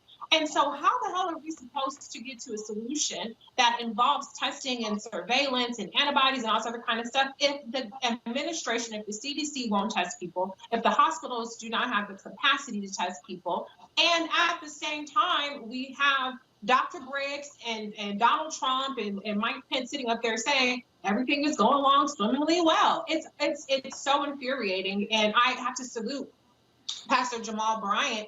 I mean, it's heartbreaking to just hear these on-the-ground reports, which again is such a disconnect between what is being reported out of the White House and, like I said, even from some of these governors. To go from 300 people a month to 300 people a day is staggering. And salute to, like I said, Pastor Bryant and the churches and the organizations that are stepping up to the plate to really help those in need. But we have to start getting to a point to where we really understand what's going on the ground. And I have to echo what Dr. Carr says all the time. That is the importance of Roland Martin Unfiltered, what you do here, Roland, so that we can really get the truth of what's happening, particularly in our communities. Because right now, we're not getting it. Greg, And go. as a Yeah. result, we can't help if we don't get what the truth is. We can't prepare ourselves. We cannot fight this if we're not getting the truth. Greg, I just got a tweet from this sister who follows me. Henry, go to my iPad. Veronica T. Williams, goes by Divatologist. This is what she tweeted. I'm an RN at one of D.C.'s biggest hospitals. I work on a surgical floor that is now taking COVID-19 patients. We are scared. Supplies are limited. We have positive patients on our unit. I'm home coughing. My manager said I won't be tested for COVID-19. Brother, look, Wayne was being, he's always upbeat. His Jegna, his mentor, used to talk about equanimity under duress. He told the truth, but he was being most upbeat.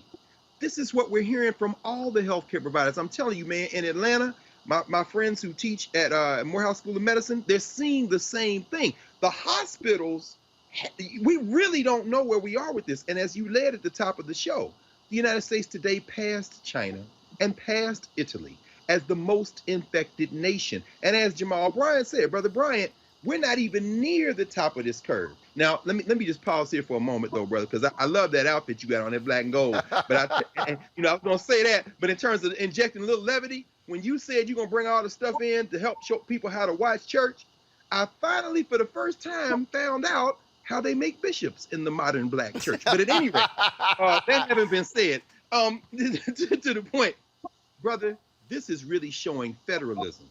All you high school teachers teaching civics out there, here's the lesson for your young people who are at home. Tell them to watch Roland Martin Unfiltered. Tell them to read the newspaper if they can get it online, or to watch television and find out the relationship between local, state, and federal government. The federal government is not working right now. This $2 trillion piece of legislation is the first thing that's going to intervene in your local life. There is no president of the United States coordinating anything. The man is obsessed, and then he brings on Mike Pence to put a white enamel varnish over his rotting brain. At the state level, you've got governors lining up trying to intervene for the people who live in their state borders, but they're being forced in some ways to fight each other. The headline in today's New York Times, state versus state, as governors limit visitors. If wherever you are, the reason New Orleans is skyrocketing now is because that black leadership in that black city is taking charge and saying, we got to test these people. But what is it going to do? It's going to overwhelm the hospitals in the city of New Orleans. We have to now pull together and make real demands on elected leadership. This is why it's important to participate in politics and to organize at wherever you are. If you're worried about being evicted and your landlord is a private owner of the building, organize with the other people in your building and send that landlord a letter and say, look, we can't pay and it does no good for you to put us out. Everybody can do something. It's very important now to understand this is not the time to turn inward and just isolate, not just physically, but intellectually, culturally, socially. Even though we're apart from each other physically, it's time to pull together socially. And that doesn't start with Donald John Trump, who's wandered off into his own fever dream. It starts with the people watching this and the people who are going to talk to the other people. We got to organize, and it begins with you. All right, amen. Also, that's a fly shirt you got on too. Oh, so don't act like it's not good. All right, y'all. We're going to a break. Panelists, hold tight 1 second. I got to go to a break. All y'all who are watching, don't turn away. Mental health for African Americans is critically important dealing with coronavirus. We'll talk to an expert next discussing that. And also, y'all see that viral video of the brother from Baltimore who's a reporter in Montana, and that was a herd of bison that was coming his way, and it was not a group of Howard University women, and homeboy booked out of there. We're going to talk to him right here in Roland Martin Unfiltered. All right, folks, got to go to a break. You're watching The Livest, The Blackest, the most unapologetic show that's on the digital spectrum. This is what we do every single day because we're about speaking to you. You're watching Roland Martin Unfiltered. Back in a moment. You want to check out Roland Martin Unfiltered? YouTube.com/Roland S. Martin. And subscribe to our YouTube channel. There's only one daily digital show out here that keeps it black and keep it real. It's Roland Martin Unfiltered. See that name right there? Roland Martin Unfiltered. Like, share, and subscribe to our YouTube channel. That's youtube.com/Roland S. Martin. And don't forget to turn on your notifications so when we go live, you'll know it. right, so a lot of y'all always asking me about some of the pocket squares that I wear. Now, Robbie don't have one on. Now, I don't particularly like the white pocket squares. I don't like even the silk ones. And so I was reading GQ magazine a number of years ago, and I saw this guy who had this pocket square here, and it looks like a flower. This is called a shibori pocket square. This is how the Japanese manipulate the fabric to create this sort of flower effect. So I'm going to take it out and then place it in my hand so you see what it looks like. And I said, man, this is pretty cool. And so I tracked down, it took me a year to find a company that did it. And so they make these about 47 different colors. And so I love them because, again, as men, we don't have many accessories to wear, so we don't have many options. And so this is really a pretty cool pocket square. Now, what I love about this here is you saw when it's in the pocket, you know, it gives you that flower effect like that. But if I wanted to also, unlike other, because if I flip it and turn it over, it actually gives me a different type of texture. And so therefore it gives me a different look. So there you go. So if you actually want to get one of these shibori pocket squares, we have them in 47 different colors. All you got to do is go to RolandSMartin.com/pocket squares. So it's RolandSMartin.com/pocket squares. All you got to do is go to my website and you can actually get this. Now, for those of you who are members of our Bring the Funk fan club, there's a discount for you to get our pocket squares. That's why you also got to be a part of our Bring the Funk fan club. And so that's what we want you to do. And so it's pretty cool. So if you want to jazz your look up, you can do that. In addition, y'all see me with some of the feather pocket squares. My sister, who's a designer, she actually makes these. They're all custom made. So when you also go to the website, you can also order one of the customized feather pocket squares right there at RolandSMartin.com/pocket squares. So please do so. And of course, it goes to support the show. And again, if you're a Bring the Funk fan club member, you get a discount. This is why you should join the fan club. You want to support Roland Martin Unfiltered? Be sure to join our Bring the Funk fan club. Every dollar that you give to us supports our daily digital show. There's only one daily digital show out here that keeps it black and keep it real as Roland Martin Unfiltered. Support the Roland Martin Unfiltered daily digital show by going to RolandMartinUnfiltered.com. Our goal is to get 20,000 of our fans contributing $50 each for the whole year. You can make this possible. RolandMartinUnfiltered.com. You want to check out Roland Martin Unfiltered? YouTube.com/Roland S. Martin. And subscribe to our YouTube channel. There's only one daily digital show out here that keeps it black and keep it real. It's Roland Martin Unfiltered. See that name right there? Roland Martin Unfiltered. Like, share, and subscribe to our YouTube channel. That's YouTube.com/Roland S. Martin. And don't forget to turn on your notifications so when we go live, you'll know it. All right, folks, a lot of people are dealing with anxiety, loneliness, and depression as a result of this coronavirus pandemic taking place across the country. How do we deal with that, including social distancing? Well, joining us right now is mental health therapist Suzette Clark. Suzette, glad to have you on Roland Martin Unfiltered.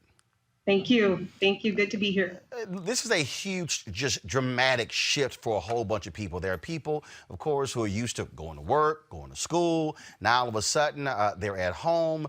Now they are around their spouses, their partners, 24 hours a day, their children. I saw a video the other day where Sherry Shepherd was just in tears having to deal with the fact that she got to deal with her son every single day for the next 2 months. I mean, this thing, and so a lot of people really don't understand that, look, you're used to only being around, frankly, friends or loved ones a few hours. Now, all of a sudden, it's constant. Mm-hmm. Right. And so what we're facing now is something that was so sudden that it completely changed our I'm having some issues. Our lives. There we so go. We naturally and All right, so here's the deal. I'm having some issues with your Skype. Can you hear me? Yeah, I'm having some issues with your Skype. So guys, let's do this here. Let's drop the Skype. Let's just bring her up on audio, and then we'll just go with audio so we can at least hear her and not have it break up. So let me know when we have it there. Okay? So I want to do that. So let me know when we have her straight there. When it comes to that, I want to go to Reese and Greg in short term. Reese, again, for a lot of people, I mean, this is a dramatic shift, and they're seeing a whole lot of their loved ones more than they ever thought they ever would. Yeah, I mean, it's an adjustment. You have some people that are stuck together, and you have other people who are very isolated. I don't know, maybe I sound a little optimistic here, but my social life has been pretty robust recently with all of the virtual happy hours that I've been doing with my friends. You have the concerts that these artists have been putting on. You have the live DJ sets from DJ D Nice and Kid Capri and Questlove and all these great people. So, I mean, there are ways. It's obviously I'm not, touching on the seriousness of the mental health part that your guest was going to talk about, but I still think that there are ways that we can still stay connected with our social media, and that's how I'm coping with it. My husband and I are together. I work upstairs during the day, he works downstairs, so we still get some of our me time. But I think there are a lot of ways that you can kind of keep yourself occupied even while staying at home and saving lives. Greg? No, I agree. I mean, I think about the most vulnerable people in our society, those who don't have a place to sleep tonight, who are already always on that margin. What are they going through? The elders and the folks who are isolated maybe by themselves. And you talked about Mark Lamont Hill, our dear brother's father, who was in this facility and they won't even let anybody see him he let his son see him, obviously for health reasons. I just read something from one of our colleagues who teaches in high school, Nubia Garima Rogers, who directs the Carter G. Woodson Black Studies Academy over at Dunbar High School here in D.C. And she said in her online interaction with her students, she and her teachers are fielding mental health issues and challenges around this isolation from teenagers. And certainly I heard a lot of that dealing with my college students as well. Not that they're having mental health challenges in the bad sense, but this isolation is a new thing, as is this being in proximity. The only other thing I would say is this. All the administrators out there and all the folks who think that perhaps it's good to fill up the schedule now with virtual meetings and Zoom meetings and conference calls, let's slow our roll. Because one of the things that isolation does, for those of us who are safe, who are fed, who are healthy, for those of us who are in spaces where we don't have to worry about that, it gives us an opportunity for reflection. For those of you who are into it, prayer. For those of you who are into it, meditation. For me, y'all know what I'm gonna be doing. I'm gonna be reading till my eyeballs foul out. And I know my brother Roland Martin, who has been tweeting about this the whole time, don't know what to do because he's on the road all the damn time. Roland, tell them, brother, what's the value of you being able to sit at home for a minute? That is the case. And some people got a little attitude when I posted that on my Instagram page. Suzette Clark is back with us. And Suzette, again, you heard what Reese and Greg said there, how different people at different stages in their lives and frankly in their mental state are coping with this coronavirus pandemic. That's right. It can be very difficult because everyone had a daily routine prior to 2 weeks ago, and all of a sudden the routine was halted. And so we have now, if you were working, if you were an adult with children who are school age, they're all home, you're home. And what if they have a spouse or a significant other who goes to work? You're worried about that person being out and possibly contracting the virus. So we have so many natural reactions of fear and anxiety. Uncertainty is what we're afraid of. Afraid of the future. What will happen to my family? What will happen to me? We have a fear of mortality. Is this going to take someone out in my family? Will it be me? And the physical health. So all justifiable, natural responses to this situation, but we have to find a way to combat the thoughts that may turn into more of a ruminating thought where it's persistent. It's daily thinking, what's going to happen? What do I need? What do I not have? What will I not receive again? So we have to kind of manage those thoughts. So I would say starting off, plan your day. That's the most important thing, especially with the children. Roland, I don't know if you see all of the memes with the parents standing over the kids with the belts and everything. Right. It's hilarious. Yes, it is. I had those parents. My parents have been on to daycare most of my childhood. But, yeah, I had those parents. But I also saw an article about maybe last week that the cases of child abuse, the reported cases now from the hospital and from the mental health professionals, had almost doubled just in a week. So we can't take the frustration and anger out on our children. I know my nieces and nephews came home with tons of work. It's okay. Do what you can do. plan your day, take advantage as the adults, take advantage of this time, take advantage of it, maybe hone into some things that you like and love and have wanted to do for some time, but you could not because you were working. So now's the time. Find a way to combat the negative thoughts and try to replace them with positive behaviors and thoughts. Obviously, again, people are at different points. Those people who are economically are not as bad as other folks. I mean, look, that's a whole different deal. Totally understand that. But I think also people need to understand that we're all not the same.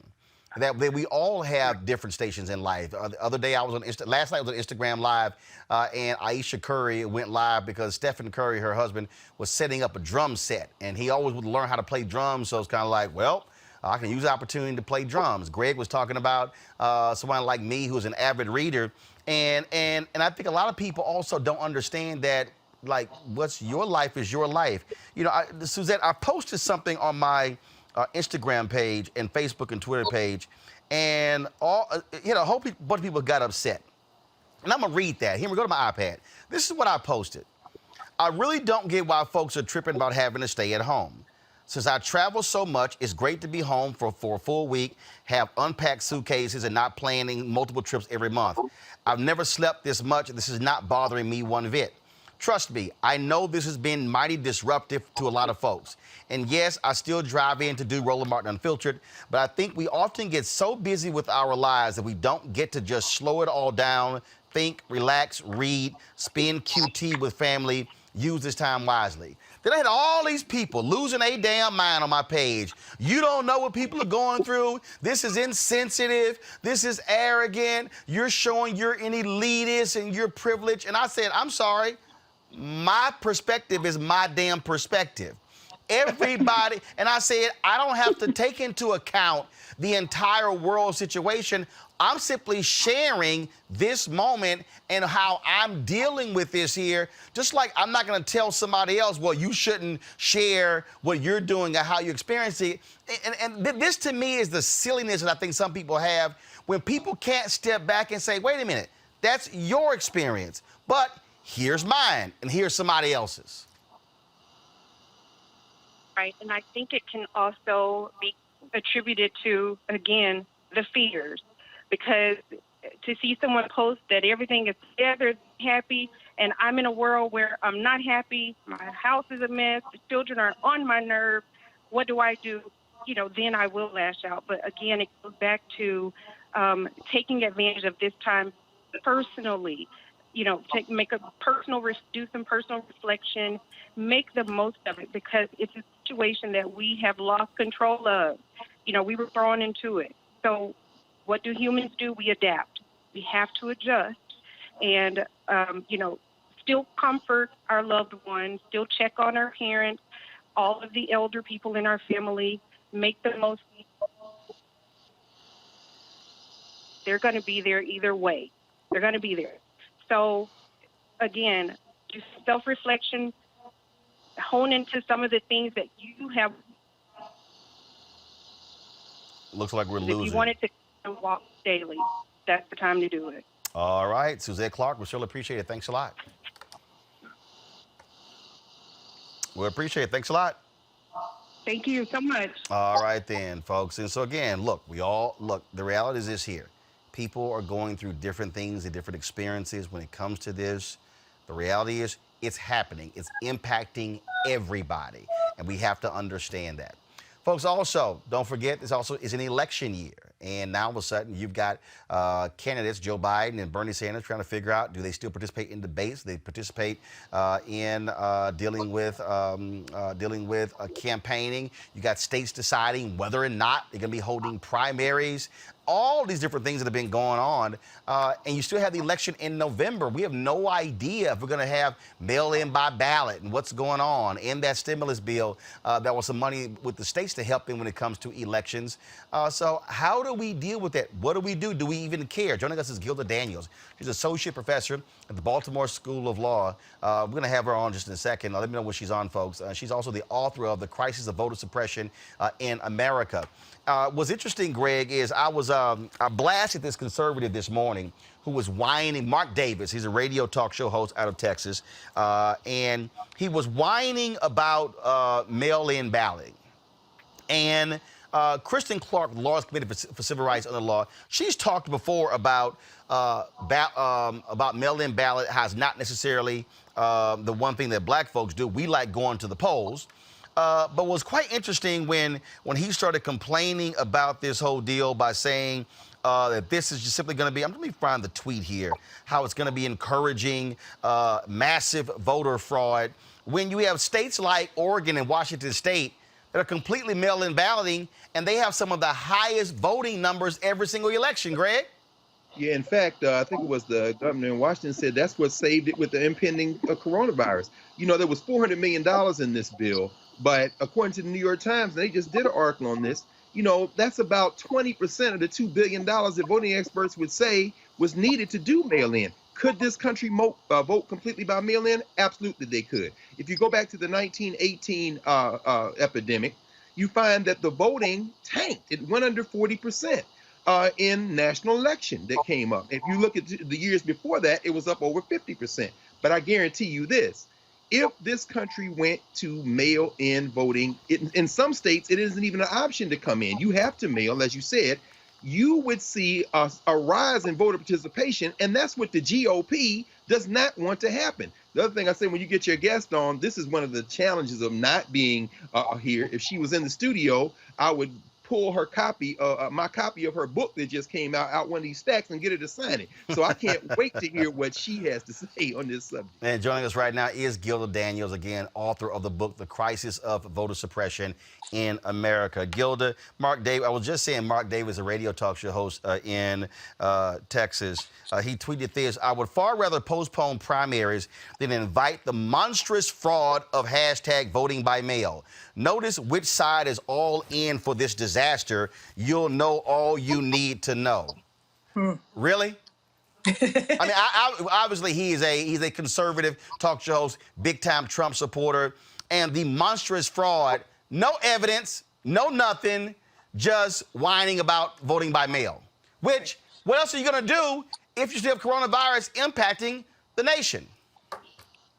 Right. And this just highlights the crisis that we certainly have in our country and how we undervalue the voting process and the democratic process. And what we need to know is that we have states, entire states, that only use voting by mail. The only way people vote is to actually mail in their ballots. So there's certainly some advantages to it, and we certainly need to prepare now to ensure that we're ready for November should we have this similar crisis or pandemic in the future. In your book, you talk about, again, this crisis. And look, this thing was exacerbated by Shelby v. Holder. Republicans went crazy with it because, let's just cut to the chase, they freaked the hell out when they saw a black turnout for Obama in 2008 and then 2012. Yes. And so Shelby County v. Holder certainly has made it more difficult to cast ballots. We've certainly seen since in 2013 when the Shelby County versus Holder decision came out, that states have actually been doing more in regards to voter suppression.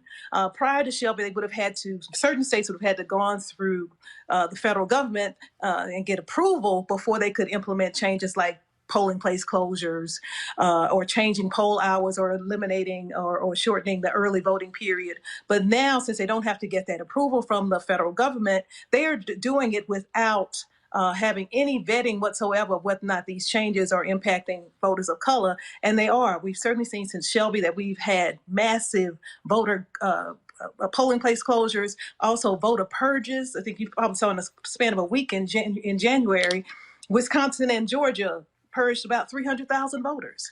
And without Section 5 of the Voting Rights Act, and certainly since Shelby County versus Holder, we don't have the ability to know when those changes are going to happen before they happen, because before Shelby, we would know before they were going to happen and be able to stop them and review them and to determine that they would impact voters of color. So certainly when I was at the Department of Justice Civil Rights Division as a deputy chief, those were the kinds of things that we would review to make it so that we could certainly provide assurances to communities of color that the election laws that were being implemented would not put them in a worse position than what they currently were. All right, Greg, you got a question?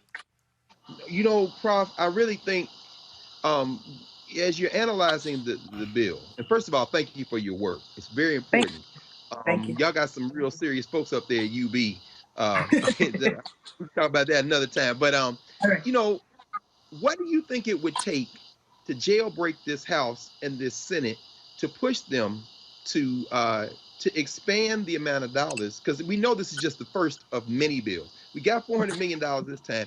How could you? What's your recommendation for us? What can we do to push them to maybe even expand that number in the next round of intervention funding?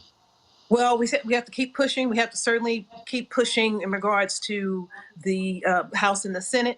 We have a number of organizations. I'm also the litigation director for Advancement Project National Office, and we certainly joined with other organizations in arguing that we needed the money in this COVID-19 bill to certainly get states up and ready, and to begin the process to update their machinery, as well as having to print these vote by mail ballots, because they're very important, and we need all the states at least to have that as an option and to loosen the requirements for absentee balloting. And we need a whole lot of money for public education, because although people can have access to the ballots, it's different from every state what is needed in order to actually obtain the ballot and then to return the ballot. So we need money for public education, and we need money for the machines. They're going to need an increased number of personnel who are actually going to review the ballots as well. Reese, you got a question? Yeah, so with absentee ballot, I think that's one way that sometimes it seems like Republicans have manipulated the vote, at least by the way I perceive it, because in a lot of times Black communities, there's a higher rejection rate of vote by mail. What can be done to ensure that if we do move to an entirely vote by mail system, or a much more robust vote by mail system, that we don't see that, Black voters who would typically just go to the ballot and cast a regular ballot aren't experiencing higher levels of voter suppression through these rejected absentee ballots? Right. That is a very real problem. We certainly saw in Georgia during the 2018 election.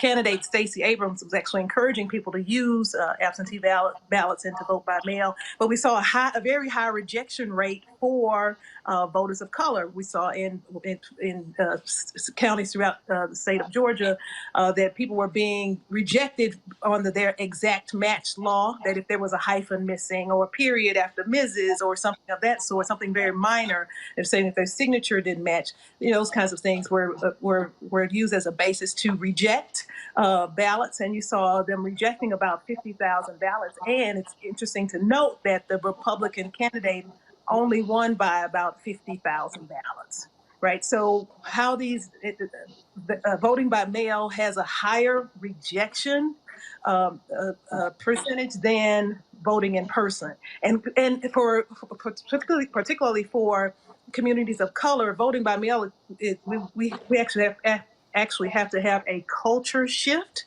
because we don't do absentee balloting in large numbers. Referring to my book, I use my grandmother as a timeline, and as I lovingly called her, Madea for Mother Dear. So Madea would not be somebody who would actually vote by mail, because it was voting. This was an act of dignity, certainly for older African Americans, right? It is an act of dignity. That's why you see them in white collared shirts and ties, and you see the Black women with their hats and pocketbooks, right? She would still go vote with her pocketbook and her hair pressed, and so to say that she could not have that opportunity, that she would only be allowed to vote by mail, would certainly cause a complete culture shift in the Black community, particularly for older African Americans. So I think voting by mail can be one of several options. But we certainly have to have that as the primary option should we have a similar situation as we do now for the primary. Right, and the bottom line is, look, with the primary situation, this may be your only way of getting it done because you want to keep people safe. Because, look, you don't want these older voters going to the polls in crowds and then all of a sudden contracting coronavirus. And can I tell you, Roland, that in Florida, I told you I'm the litigation director for Advancement Project. We filed a lawsuit in Florida to get them to expand voting opportunities for the March 17th primary, and they did not. And one thing that came out today in the news was that there were poll workers who have now tested positive for the coronavirus. So people who went to those polls, right, were now certainly could have contracted as well. So there are a number of things that the CDC says that we need to do in polling places if we're going to have in-person voting. The CDC has actually told polling places what they need to do. But this just demonstrates how we don't pay enough attention and certainly don't pay enough money to ensure that our election system can withstand these kinds of challenges. Folks, the book is called The Crisis of Voter Suppression in America. The author is Gilda Daniels, Associate Professor at the Baltimore School of Law. Gilda, we certainly appreciate it. Thanks a lot. Thank you so much, sir. All right, then. So it is, look, great. These are the things. This is what I keep saying to people. What we are so used to doing is going to change. You look at what's happening right now, whether or not things open up. The NFL just announced they're going to go forward with the NFL draft April 23rd through 25th. Look, we don't know if the virus is still going to be if we're going to be on that downward slope. We don't. Where's testing? Are we going to actually see mass testing? Are we still going to see cases? And so, bottom line is these things are going to happen. And so there are things that we are used to doing that are likely going to have to change. And look, we should just be getting our folks prepared that, all right, double check those addresses. Make sure that it's drive or lane or not, it's NW, not NE. All of those different things that are critically important because we want to make sure our votes are counted. Absolutely, brother. And let's start with you. Those of you watching this, understand that Roland, and not just Roland, but the crew broadcasting Roland Martin Unfiltered is in the building. Understand that makes them essential personnel. Understand what that means in terms of sacrifice.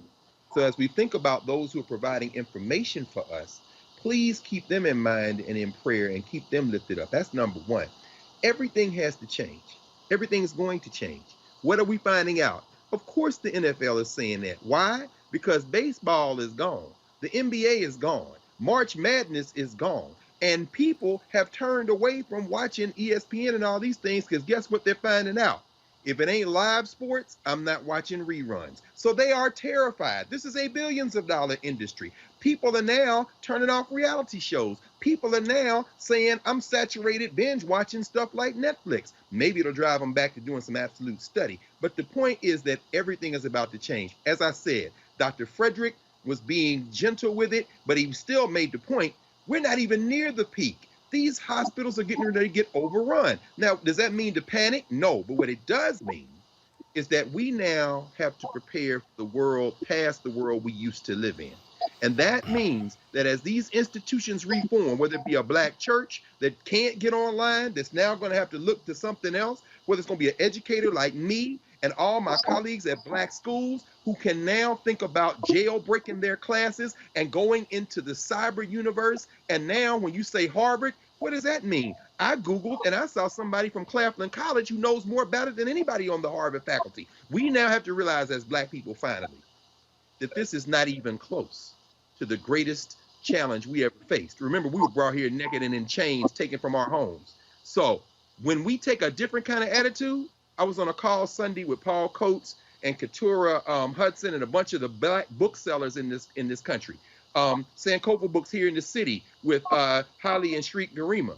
They are now saying, you know what? Don't look at this as something that's going to put us out of business. Let's go online and make all these black books available to the world. If we look at it differently, realizing we're not going back to that world we were in, we might mess around and get free, brother.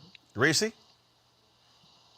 Yeah, I mean, I agree. I think that we're all going to have to adapt. I think that we have to start preparing now. If you look at what First Lady Michelle Obama did, partnering with D Nice, who had his club quarantine, which has gone viral and it's been a huge thing. And she said, look, let's partner up. Let's do when we all vote, and let's register voters. We have to, like you said, 300,000 signed up.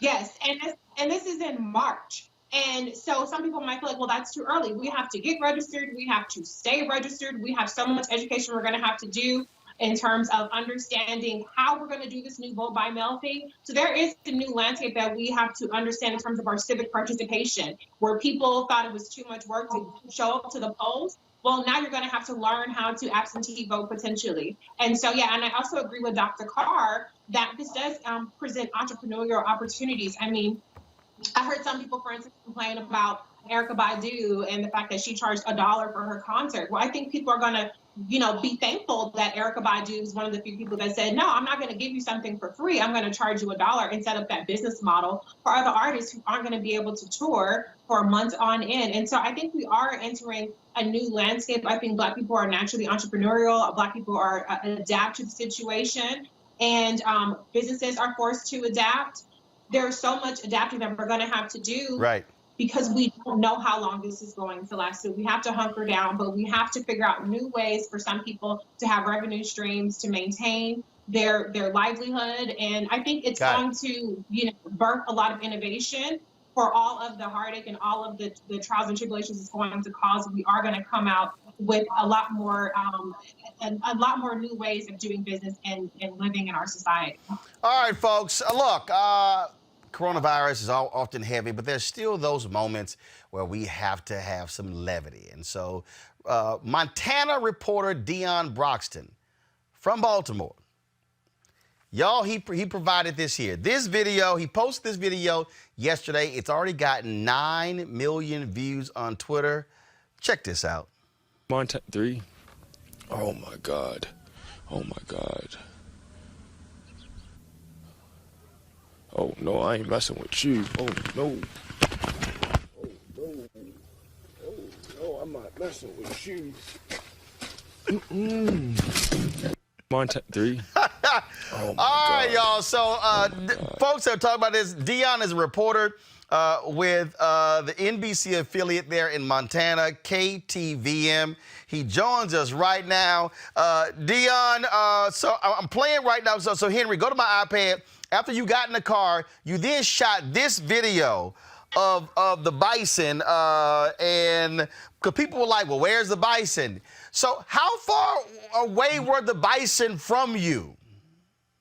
I would say probably when I first got to the spot, they were probably about 40 yards or so, maybe 40 yards, 30 yards. But as I was doing my stand-up in front of the sign, they were slowly inching closer to me.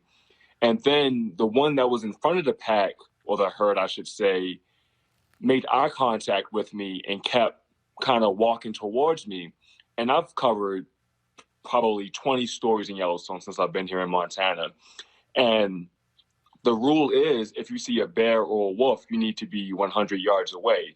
And then for all other animals, you need to be 25 yards away. And I'm pretty sure this bison broke that 25-yard barrier because I felt like if he would have charged me, I couldn't get into my car in time and save myself. So you were like, damn this stand-up. Exactly.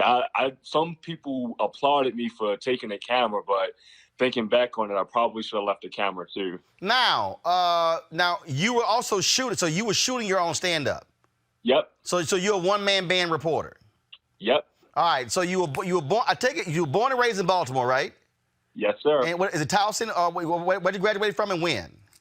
I graduated from Towson in 2015. All right. And so you're one-man band, and you were like, no. I take it you didn't see many bison other than Howard University graduates in Baltimore. Yeah, I've been telling everyone I'm used to rats the size of puppies, not bison. Damn, rats the size of puppies? Yeah. Have you been in Baltimore long enough? Hell no. I ain't trying to see no rats the size of puppies.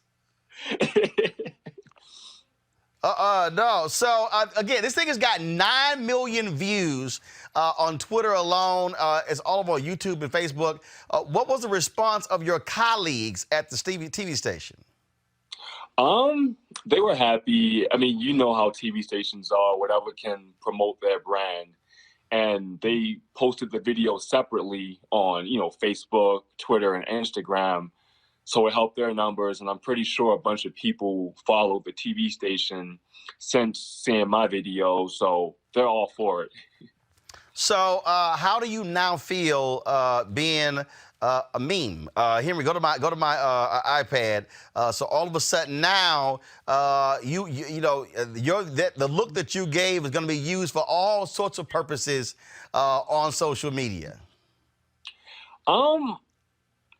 I like memes. I use memes all the time. I look at them all the time. So the fact that I am one now is kind of funny, but I don't know. It puts a smile on people's faces. I'm wondering, when Michael Jordan spoke at Kobe Bryant's funeral, right? He didn't want to cry again because he didn't want to be a meme again. So I think I feel the same way. I'm cool with being a meme once, but I don't want my life to be defined by a meme. Okay, so we got to ask this question because people were asking it point blank.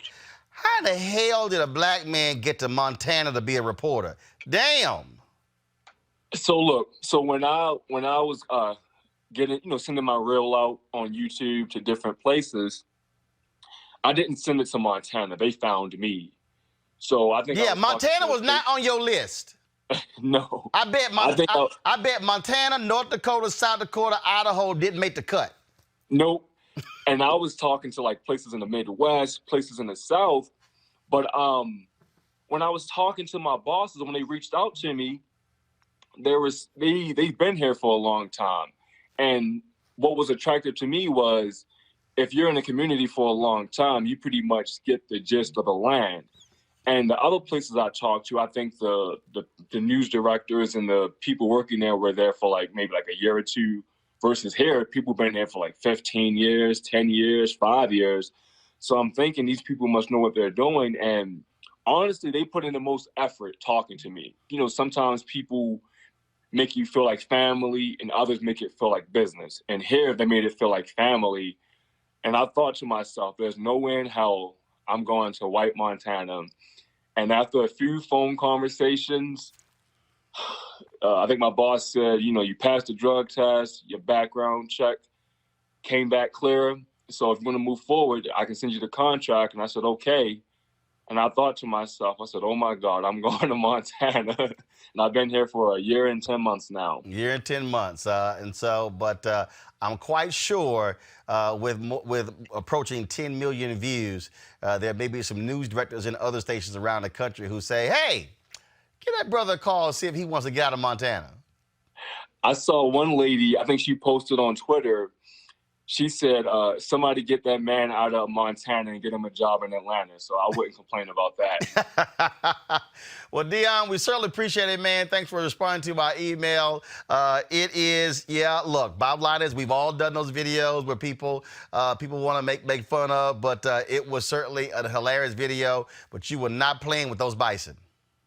And a lot of people have been telling me, with the coronavirus outbreak, it cheered them up because a lot of people are home and sad. And one lady, she sent me an email. She said, this is the first time I smiled in 5 days. So to know that I'm putting a smile on people's faces makes me happy. All right, then. Dion Broxton, man, we appreciate it. Thanks for joining us. Good luck. Thank you. I appreciate it. All right. I want to thank everybody who watched today's show. Jam-packed show, lots of guests. Hope you got so much out of this. I want to thank Greg Carr. I want to thank Reese as well. And again, this is why we do what we do. The brother in Montana, that's right. Happened yesterday. Sent him an email, got him on today's show. And so I want to thank Pastor Jamal Bryant. Want to thank Wayne Frederick, Howard University. Folks, we want y'all to support what we do. Look, bottom line is, as Greg said, we are essential being the media outlet. We didn't want to leave y'all hanging. We're here to provide you black experts because you're not seeing them on these other networks. So please support us by going to RolandMartinUnfiltered.com. Join our Bring the Funk fan club. If you're on YouTube, it's more than 3,000 of y'all watching right now. We broke our record earlier this week. We never had, there was almost 4,500 people watching simultaneously, at the same time on YouTube. And so y'all can give on YouTube. Y'all can support us with Cash App, $RM Unfiltered, Square, PayPal as well. And so we want you to help us continue being, again, completely unfiltered, being independent, not corporate owned, to be able to say what we want, cover what we want, and do what we want. We appreciate it. Reese, thanks a bunch. Greg, thanks a bunch. Folks, I'm gonna see y'all tomorrow. And absolutely, yeah, I'm rocking the black and gold kente that I got from Accra, Ghana. And y'all to see actually have A5A embedded in the kente. There's a whole bunch of alphas gonna really want this outfit. All right, I'm gonna see y'all tomorrow. We got to go. Holla!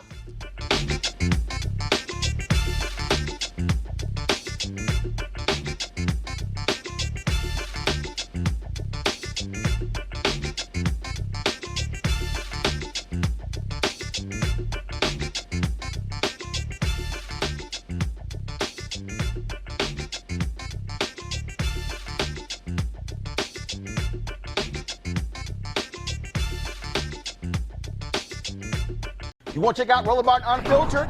YouTube.com/Roland S. Martin. And subscribe to our YouTube channel. There's only one daily digital show out here that keeps it black and keep it real. It's Roland Martin Unfiltered. See that name right there? Roland Martin Unfiltered. Like, share, and subscribe to our YouTube channel. That's YouTube.com/Roland S. Martin. And don't forget to turn on your notifications so when we go live, you'll know it. Hey everybody, this is your man Fred Hammond, and you're watching Roland Martin, my man, Unfiltered. Hi, this is Essence Atkins, and you're watching Roland Martin Unfiltered.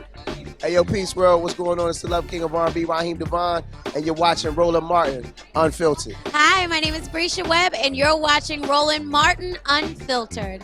Ow. Well, I like a nice filter usually, but we can be unfiltered. What's going on? This is Tobias Trevelyan, and if you're ready, you are listening to and you are watching Roland Martin Unfiltered. What's up? I'm Lance Gross, and you're watching Roland Martin Unfiltered. Hi, this is Cheryl Lee Ralph, and you are watching Roland Martin Unfiltered. I mean, could it be any other way? Really? It's Roland Martin.